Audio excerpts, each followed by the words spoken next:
Some channels are being demonetized like overnight, while some channels are being rejected at the point of application. The surprising thing there is this, like you can be on the same niche with someone else and you people would apply at the same time, and surprisingly the person would be accepted while yours can be rejected. Like the whole thing is so confusing, right? Then you'll be left wondering, like, where did you get it all wrong? You'll be left confused. Now, because I have interest in also building a faceless channel anytime soon, I actually had to take my time to observe the things that has been happening and to check why those that are being flagged were actually flagged. It's important to note that YouTube is not against AI content. Do you know, I actually used to feel so in the past. So after my studies, I noticed some patterns and I'm going to be sharing them in this video. It's important to note that there are 4 things that YouTube is actually looking for in your video. If you fix these things, your channel will automatically be safe. And in this video, I'm going to be mentioning them and then how you can actually fix them. The number 1 pattern I discovered is robotic AI voices. Like most new creators or small creators get caught up using free apps, right? Using the free version of AI apps, and then this is where most of them get it wrong. Now, as you are using those free AI voices for your videos, it's also important to know that thousands of creators out there are using the same voice. Do you get? So that is why at the end of the day it's looking like all those content are mass produced, because they are all having the same voices, like the same tone. Do you get? So that is why most times people get flagged with inauthentic content and all that. So to fix this, you would have to use high quality AI voices that sound natural and then have a tone of human emotions. Do you get? When you use the general AI voice, like they would detect. And for you to get these high quality ones, you might have to pay, right? There are so many of them out there. It actually depends on your budget or on the one you are familiar with. 11 Labs, for instance, is actually a good one. Another option is this: if possible, please use your voice. If your video can actually allow you to use your voice, then why not? This is actually the best way for you to be safe. Number 2 pattern is copy and paste AI scripts. Most creators generate their scripts using AI, right? In fact, most people generate their scripts using ChatGPT. After generating the script, they'll just copy it like that and paste it and then use it to generate their images or what have you. No form of their own perspective, no form of rewriting, no form of bringing their own knowledge, or no form of twerking things around. Like there's a way we can say one thing but we can use 2 different languages. If you don't add your own personal touch, you don't add your own unique perspective, then automatically you should know that the content is low effort, and at the end of the day it's going to end up being repetitive, because you're not just the one going to ChatGPT to get your script. As you're getting your script, other creators from your niche are also getting their scripts. At the end of the day, all of you are going to come onto YouTube to make your videos, and then the storyline will not be the same.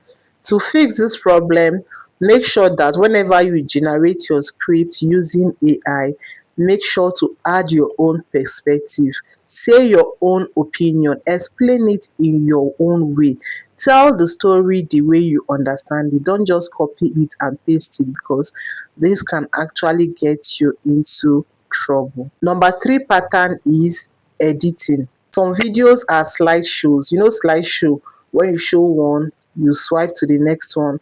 Some other videos, like there's no form of transition, no effect, like the videos are just there.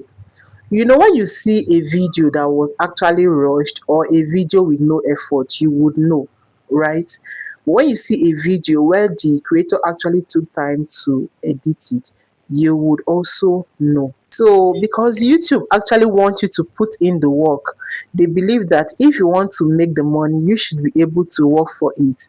So if they feel that your video is actually low effort, they feel that you actually did not do much, they will definitely flag that video. They actually want you to put in the effort.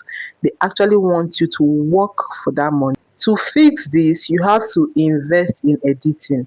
Now, you investing in editing can be you having to watch videos to improve yourself.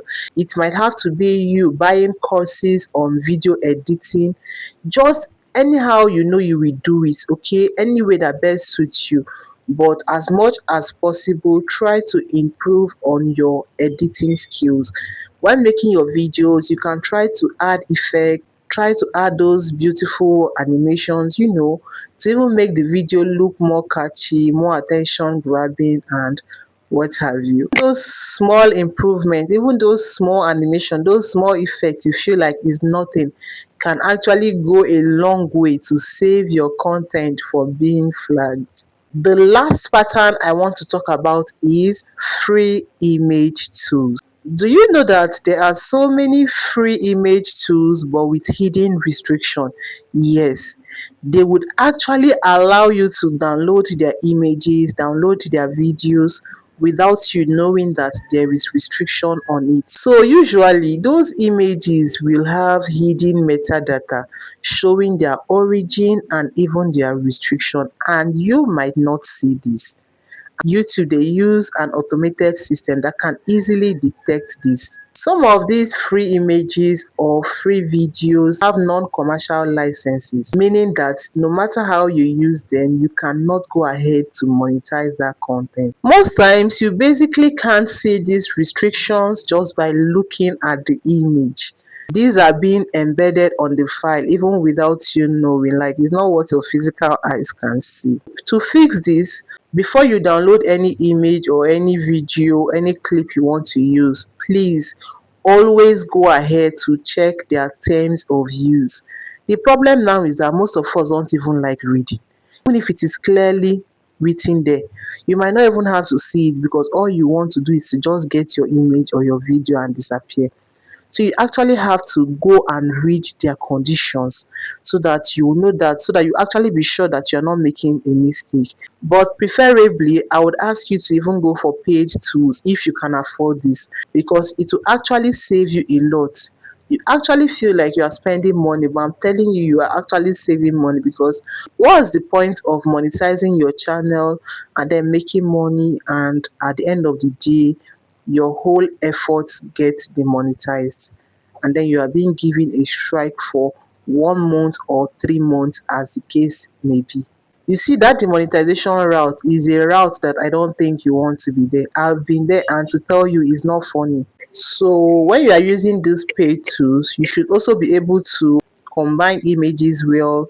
You should also be able to add your own perspective, to make it look more real. So, in conclusion, AI is not our enemy, and YouTube doesn't hate AI, okay? YouTube only flags at low effort content that looks mass produced, content that look repetitive, because of course they want people to stay on their platform. They don't want their platform to look like a garbage in, garbage out kind of situation, right? So while making your content, put in the work, add your own perspective, like more importantly, add your own unique way, edit it very well, add your own style, and then don't go ahead using the same theme all the time. Try as much as you can to be changing your theme, because using the same theme can also cause repetitive content. If you know you enjoyed this video, don't forget to subscribe to my channel, give this video a thumbs up. Until next time when I come your way again, thank you so much for watching.